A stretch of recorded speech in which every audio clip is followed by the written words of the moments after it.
Since his breakout in the mid-1990s, comedian and actor Jim Carrey has developed into one of the highest paid stars in Hollywood.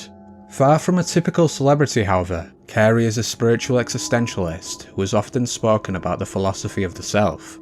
Because of this, it's difficult to discern which version of Jim Carrey he's playing.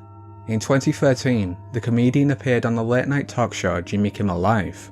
To Kimmel's surprise though, Carrey launched into a seemingly off-script tirade about the existence of the Illuminati. Even if this was just a joke, multiple audience members have claimed that not only was nobody actually laughing, but that they were scared.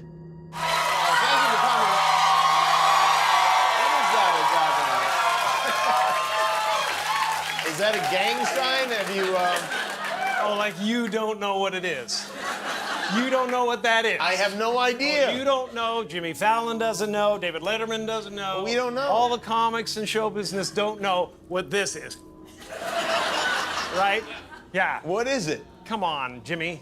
Seriously, the time is up. People are hip to this kind of stuff. I'm here tonight to blow the lid off it, to be the whistleblower. I'm sick and tired of the secrets and the lies. It is the secret symbol of the Illuminati, and you're a part of it, and it is the all-mocking tongue. Oh, I like it. It's the symbol of the all-mocking tongue. And I'm sick of it. I want everybody to be in on the joke, man. You know what I mean? For years now, talk show hosts, people on television, people in sitcoms have been hired by the government to throw you off the track, to distract you, to make you laugh and stuff like that, make you happy and docile so you don't know what's really going on. You know, when they get out there in the woods in a circle naked and they decide these things, and, you know, and you know, look at him trying to come it up. It's hilarious. And, you know, and I'm sick of, hold on a second.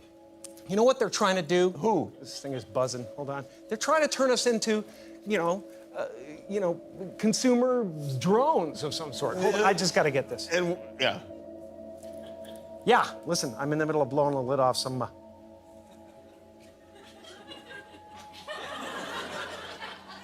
What happened? I'm sorry, Jimmy. I was temporarily interrupted by my iPhone 6 Plus. In early 2024, a devastating series of wildfires tore through the coast of Chile. By the time the fires burnt themselves out, at least 331 people were dead. Based on this newscast, however, it seems some of them are haunting the forests they died in. Varios los locales comerciales que se quemaron, varios los lugares afectados, y ha sido la tónica, podríamos decir, durante toda esta jornada, no solamente en Viña del Mar, sino que también camino a Quilpué. Ese camino en algún minuto lo cerraron por completo. No se podía pasar porque el fuego estaba por los dos lados. También pasaba mucho que la gente estaba molesta porque decía, ¿por qué no vienen para acá? Pero claro, estaban intentando controlar uno primero, terminar el trabajo, porque ellos también hacen un trabajo en equipo muy importante. Cuando llegan varias compañías de bomberos, al menos lo que vimos hoy día en terreno,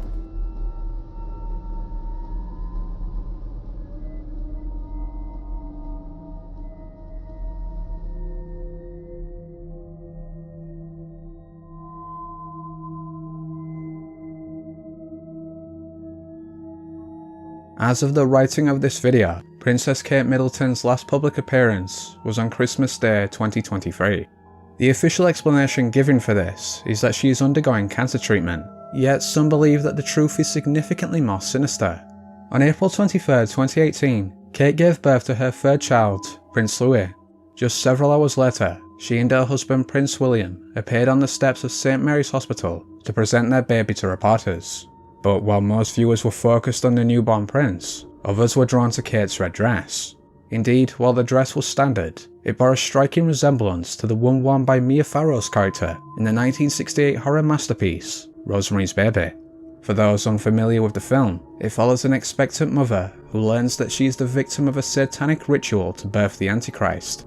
In a potential parallel to real life, it's also revealed that her husband is a part of the coven responsible for her forced impregnation.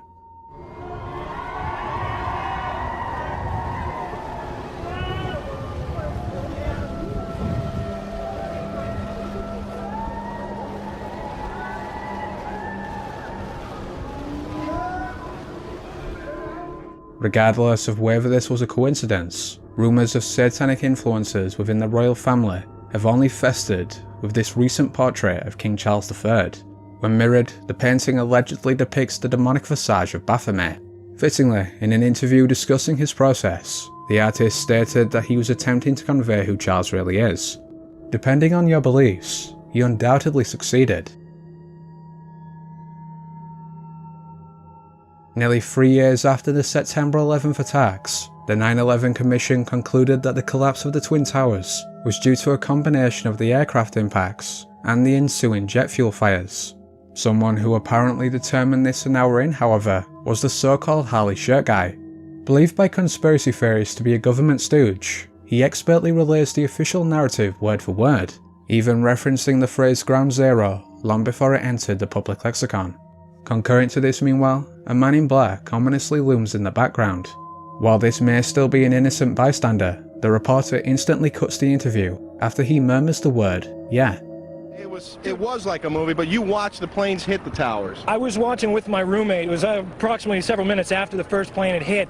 I saw this plane come out of nowhere and just ream right into the side of the Twin Tower, exploding through the other side.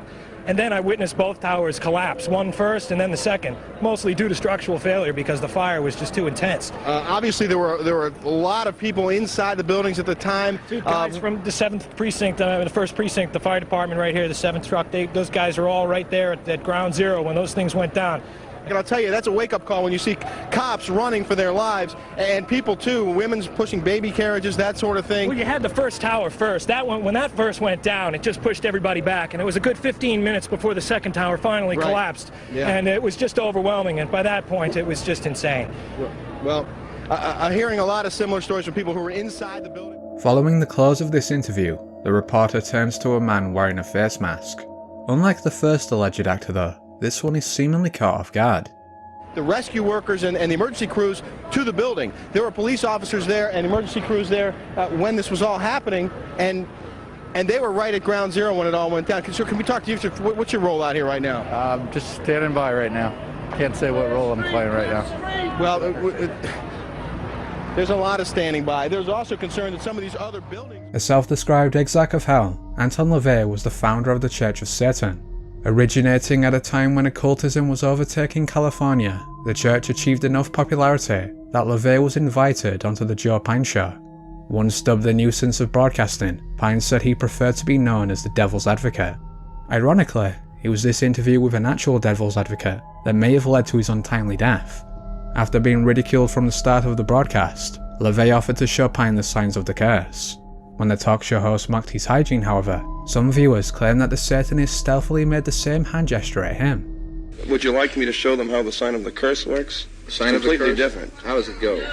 No, not at you people out there in the audience, but this is the difference. Aim it toward Red China, would you? This is the sign of the horn. A curse sign, the two fingers extended.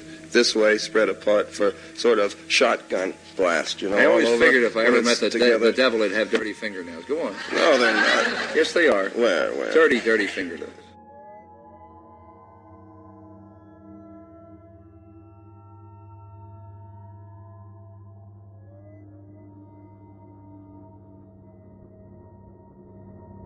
Curse or coincidence, Pine was diagnosed with cancer shortly after this interview.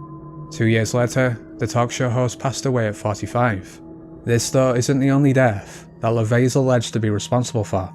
Following a romantic rivalry with Sam Brody over actress Jane Mansfield, the Satanist cursed the lawyer to die within the year. True to his word, Brody and Mansfield were subsequently killed in a brutal car crash. So was LaVey really capable of cursing his adversaries, or is it all chance and superstition? Former director of the CIA, General David Petraeus' claim to fame was his command of US and NATO forces in Afghanistan. In June 2010, Petraeus was summoned to testify before the Senate Armed Services Committee. Under questioning by Senator John McCain, however, he abruptly slumped over in his seat. Nearly half an hour later, Petraeus returned to the hearing room. When asked about his fainting episode, he pointed the blame at a case of dehydration, yet others believe this was a cover-up. After scrutinising the C-SPAN footage, some viewers have noted that Petraeus appears to shapeshift. While this admittedly sounds absurd, It's evident that McCain is genuinely disturbed by what he's witnessing. And whether we're going to do what's necessary to succeed rather than set an arbitrary timeline. And the best way to